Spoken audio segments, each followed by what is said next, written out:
Frères et sœurs en Christ, louez l'Éternel.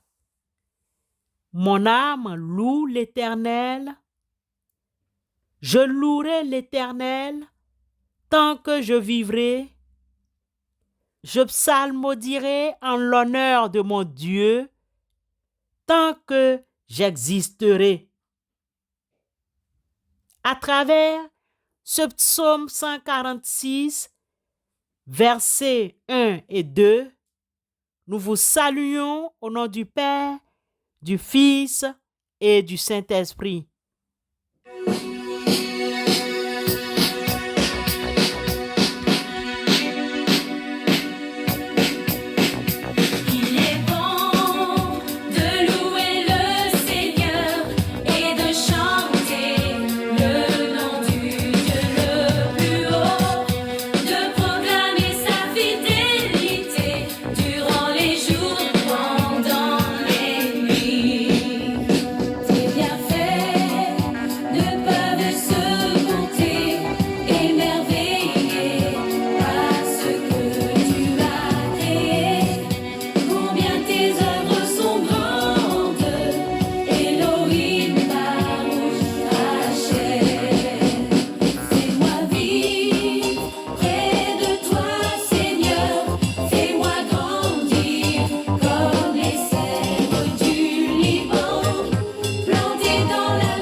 Le texte biblique qui nous est proposé ce matin est l'Évangile de Jésus-Christ selon Jean, chapitre 2, versets 13 à 25.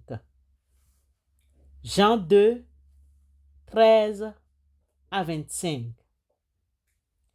Comme la Pâque juive était proche, Jésus monta à Jérusalem. Dans le temple, il trouva installés les marchands de bœufs, de brebis et de colombes, et les changeurs. Il fit un fouet avec des cordes et les chassa tous du temple,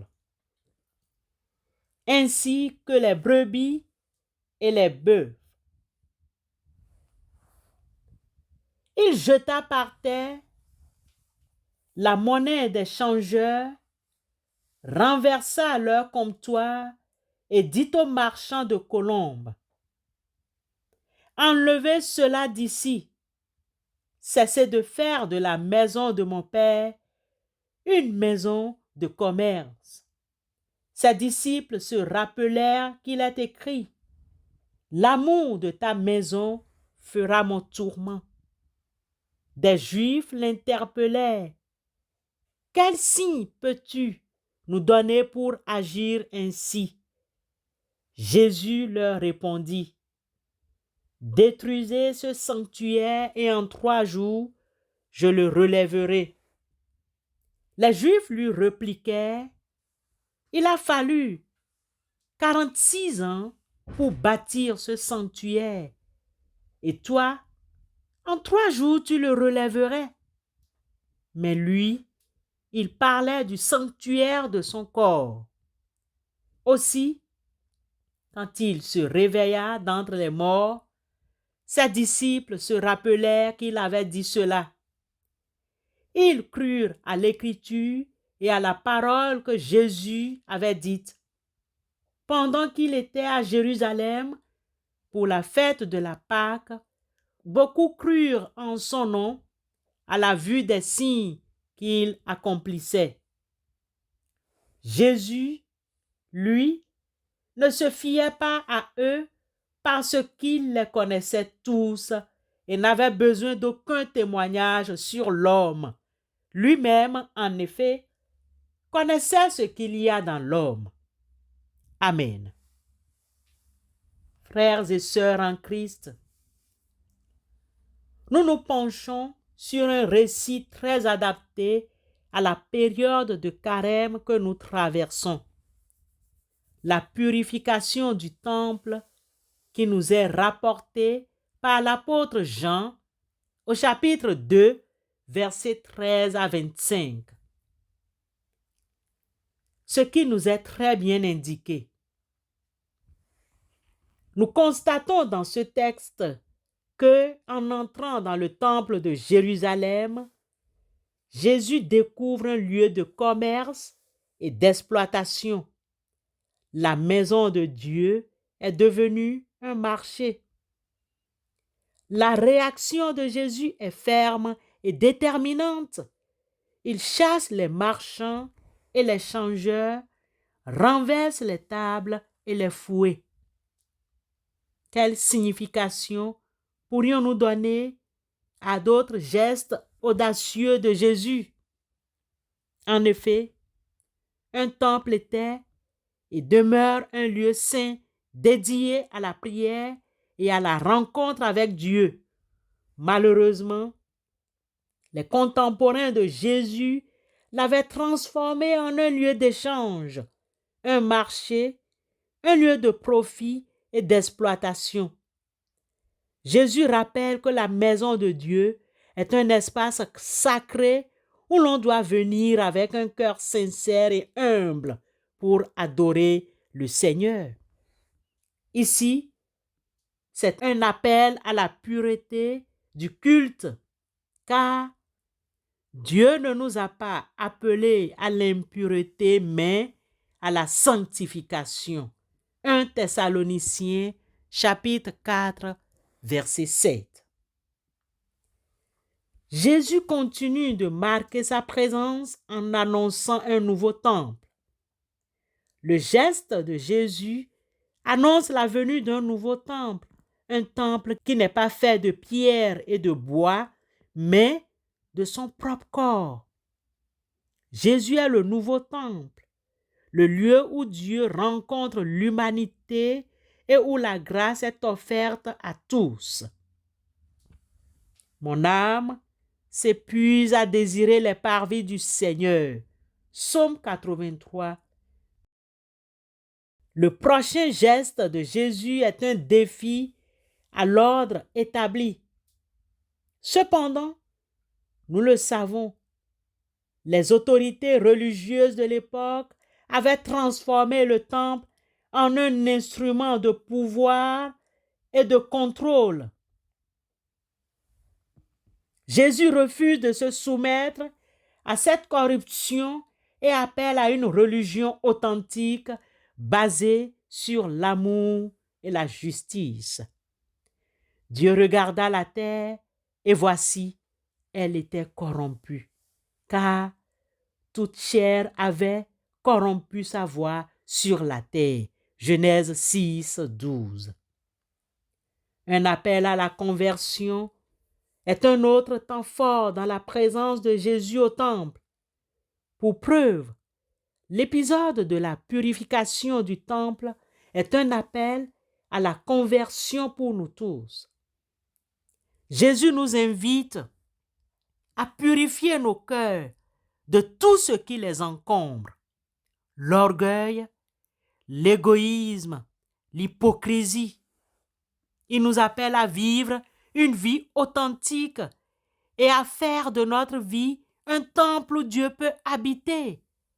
Faites donc mourir en vous ce qui est terrestre, l'immoralité sexuelle, l'impureté, les passions, les mauvais désirs et la soif de posséder qui est une idolâtrie. Colossiens 3, 5. En définitive, la purification du temple décrit par l'évangéliste Jean au chapitre 2, versets 13 à 25, est un événement riche en signification. Il nous rappelle la nécessité d'un culte pur et authentique. Il annonce la venue du nouveau temple, Jésus-Christ. Il dénonce la corruption et l'exploitation et il nous appelle à la conversion. Que ce récit nous inspire à purifier nos cœurs et à faire de notre vie un temple où Dieu peut habiter. Frères et sœurs, examinons nos propres cœurs et identifions-nous les domaines où nous avons besoin de purification. Engageons-nous à vivre une vie authentique et juste, à l'exemple de Jésus. Prions pour la purification de l'Église et du monde. Frères et sœurs, souvenons-nous que Dieu est un Dieu saint et il nous appelle à la sainteté. Changeons donc d'attitude et convertissez-vous pour que vos péchés soient effacés. Acte 3, verset 19. Amen.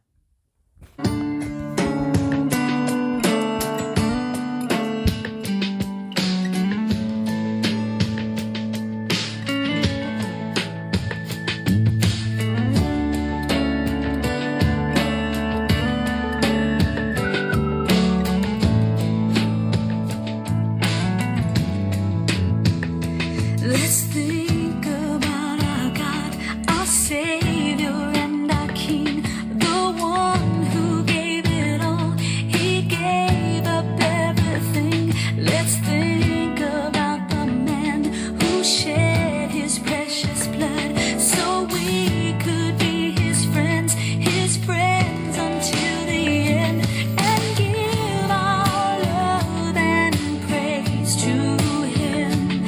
He is our Savior and our friend. Let's give our love and praise to him. He is our Savior and our friend. Let's think about our Father's heart, so right and true. He's never given up on me or you. Let's think about our God of love and mercy free. He's washed us white as snow for all eternity, and give our love and praise to him. He is our Savior and our friend. Dieu notre Père, merci pour ce nouveau temple que tu es. Tu nous as rapprochés de toi grâce au sacrifice de Christ. Merci d'avoir créé une seule et nouvelle humanité à laquelle nous appartenons. Grâce au sacrifice de Christ, nous avons accès à la grâce divine avec tous nos frères et sœurs par le Saint-Esprit. Accepte nos gratitudes pour nous avoir fait concitoyens des membres du peuple saint. Merci de nous avoir accueillis dans ta famille. Merci de nous avoir intégrés dans ton temple. Bénis nos différentes églises locales. Bénis nos familles. Bénis ta communauté temple et manifeste ta présence parmi nous. Au nom de notre Rédempteur, Christ Jésus, notre Dieu, nous te prions. Amen.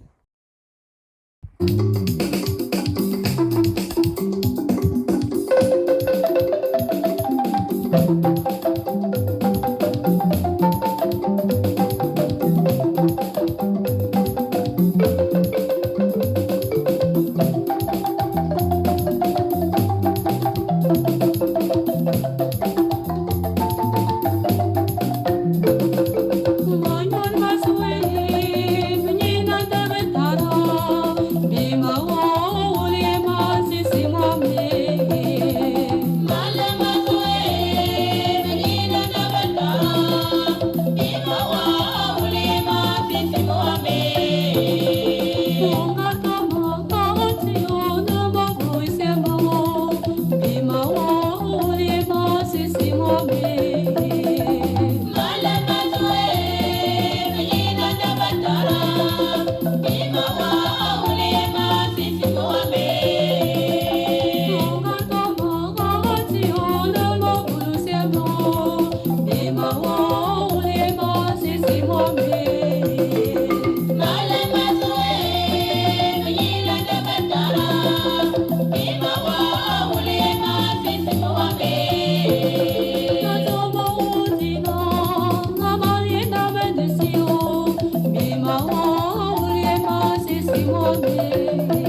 recevons la bénédiction de la part de notre Dieu. Mais Dieu est riche en compassion. À cause du grand amour dont il nous a aimés, nous qui étions morts en raison de nos fautes, il nous a rendus à la vie avec Christ. C'est par grâce que nous sommes sauvés. Amen.